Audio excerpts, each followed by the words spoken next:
Hello and a big welcome to the Rebellion Quest. We're really excited to have you here. There's a lot of things that are going to be happening during the quest. So what I would like to do in the first sort of welcome video is just walk you through a few things to, guide you on the best way to use the material. First, before we start anything, we're going to be diving really deep into missions and what a mission-driven entrepreneur is, and also how that correlates to conscious business and then over to the creative media and digital marketing side. One of the things I want to share before we begin is, and I'm sure as you go along this journey, I'm going to highly recommend you keep a note of these. There'll be stories that come up, things that you remember, things that you've experienced, things that might be insights or wisdom or experiences, or even challenges and things that maybe didn't go quite as well as you'd expect, or what you'd like. We've all had plenty of those.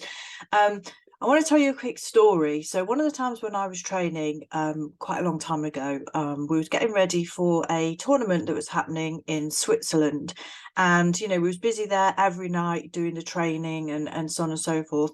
One particular night, nothing different out of the ordinary, we was training on mats. And I tended to train with quite a lot of, champions at that time. And I did that deliberately. And there wasn't as many women as there was men. So I tended to train with a lot of guys at that point, which was good for me because I felt that, obviously from a speed and dexterity perspective, anything that I could try and get a kind of a one up on them, because obviously they most of the time were bigger and stronger than me, so they could potentially hit harder. So one of these particular days I was sparring with one of the real kind of big sort of champions that we worked with at that point, and we had these mats that were kind of like slotted together, and as I was kind of turning to sort of do a kick, my foot got kind of like squashed in between the mats, and at that point I kind of twisted and I felt something kind of go in my foot, and I was like, ugh, so I kind of stopped and sort of sat down. He sort of got a bunch of hand wraps and was kind of wrapping my foot around it, and we all had injuries all the time, but I actually just couldn't walk. So at that point it was a case of like, okay, I can't walk, I've got a tournament, we're going to be getting on the plane in the next 3 to 4 days, something like that. So what I did was I went home, I got myself home, and I sort of sat and thought about it, and I thought, okay, well, I'll go to the hospital first, go to A&E, see if there's any kind of major damage to it, what it looks like. So we went off to the hospital, got it checked out. Now this was really curious to me at the time. So we had a doctor. He came to look at it and x-ray it and do all the things, and he said to me, quite curiously, he said to me, can you live without the martial arts? Because I think the martial arts can live without you. He said, because the damage that you've done to your foot, so broken a couple of like metatarsals and so on in it, and he said the damage you've done to your foot, he said, is going to plague you. He said, like, every year, especially in winter, it's going to be a problem. It's probably going to turn arthritic. And I think that with all the training that you've done and all the things that you've done, he kind of was saying like it's about time you quit. And I was like, interesting. So I thought, and it was just totally out of the blue. So I was like, oh, okay, right, well, thank you for your advice. And I went home and I thought, well, I'm not really going to take that advice. And what was really the kind of turning key point of that moment is that my choice not to take somebody's medical opinion, because a lot of people would go, doctor, white coat, in hospital, must know what they're talking about, therefore what they say goes. Because of having champion mindset, because of being in a dojo, because of being around black belts, masters, champions, etc., I did not think like that. So I sat there and thought, okay, who do we have in the city that I live in that treats sports people, professional athletes who are constantly banged up, And I thought of our local ice hockey team. Ice hockey, for most people that know about it, is notorious for injuries. They get into scraps and all the rest of it. So I thought, I know, we've got a pretty big ice hockey team here. So I tracked down the physios and the people that kept those athletes in tip-top shape for their performances when their team was playing. And I spoke to somebody over the phone. I explained the situation. I said, this is what I do. I'm supposed to be going to this tournament, etc., etc. And they were so casual, so casual. It was a bit like, yeah, sure, just come on down, and somebody will see you, and so on. So I went in there, and somebody did indeed sit down and sort of look at it. I told them about the doctor at the hospital, and they were like, okay. They was as puzzled as me. And they said, yeah, sure, this isn't a problem for us. We're going to do X, Y, and Z treatment. We're going to do this. And bear in mind, I only had 3 days. So they said, we'll do this, and this, and then we'll give you like a pack to take with you with instructions, so that when you get to competing, this is what we want you to do. So I followed everything that they said to the letter. I was still pretty much on crutches. It was, I was, in pain, and it was difficult, but I just listened, and I got myself on the plane. I got myself over there. And then once we got there and the team were doing, kind of the usual things that we do for warm up and strategy, and working out who's competing where, and the times and the spaces, and all that goes with it, which at the time was like kind of the exciting part, the part of like working out what time you were on, and all that kind of thing. And when it came down to my first sort of heat, I literally, took the painkillers. We kind of strapped it up how they said to do it, just did everything they said. And then I went out on the mats, and my coaches, the guys obviously knew everything that was there. We all just acted as though there was nothing wrong with me and nothing wrong with my foot, because you don't want to alert the other side that you've got an injury, you carry an injury, something that fighters would always mask. They don't want to have a particular weakness perceived, because you can, the other side's going to go after it. And I suppose luckily for me at that point, I'm left-handed, so my style was a little bit different anyway. So I was always able to sort of flip between the two. And in order to sort of like, protect my foot and stuff, I was literally listening to my corner all the time, and what they was telling me to do. So the thing is, I kind of forgot about it, and I just got on with the sort of the heat in hand. And, we won that heat. So great. We went through to the next one, the next one, the next one. By the time it was about 10 o'clock in the evening, it was coming to like the final bout, for my category anyway, not necessarily everybody else's.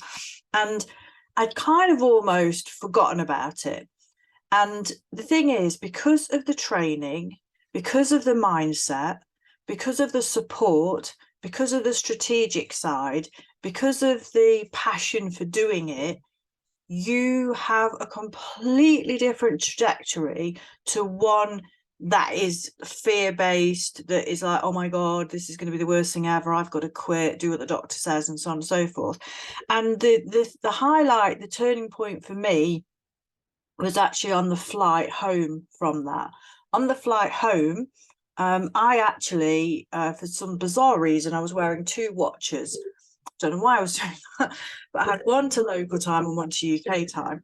And we all went off while we was waiting for, boarding the plane and stuff. And I got myself in the duty free. So I was happy milling around shopping and whatever.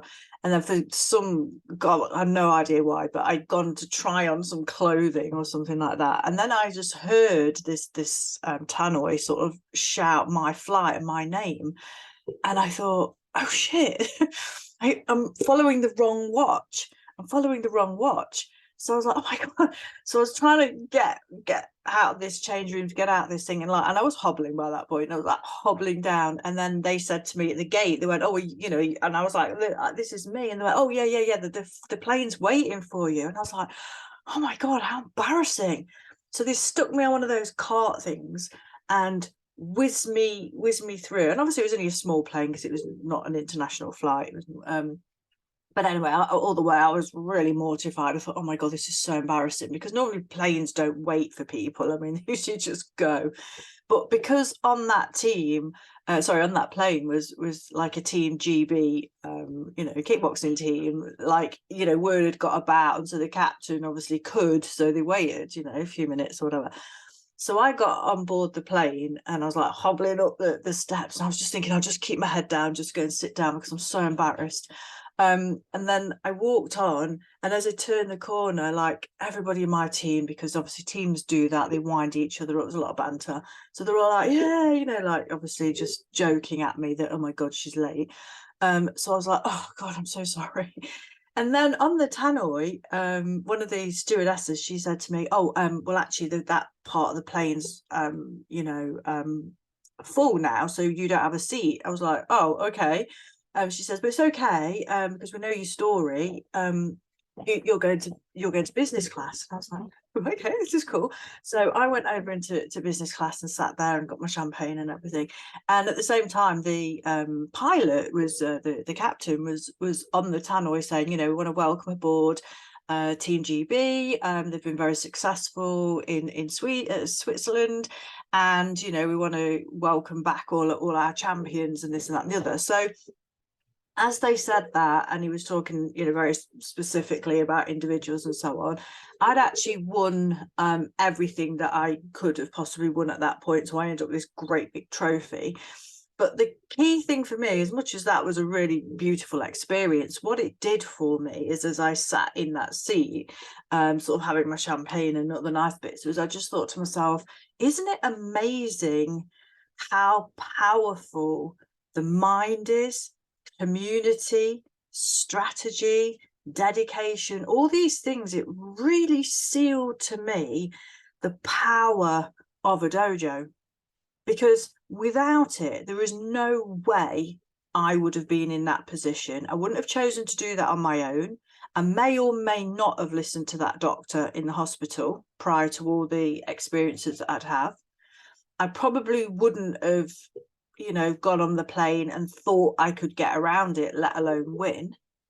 And to have that whole kind of standing ovation on the plane and all the rest of it that everybody did for me because of the injuries and everything was just a really humbling moment, that I thought, oh my God, there's so much possible that we don't know.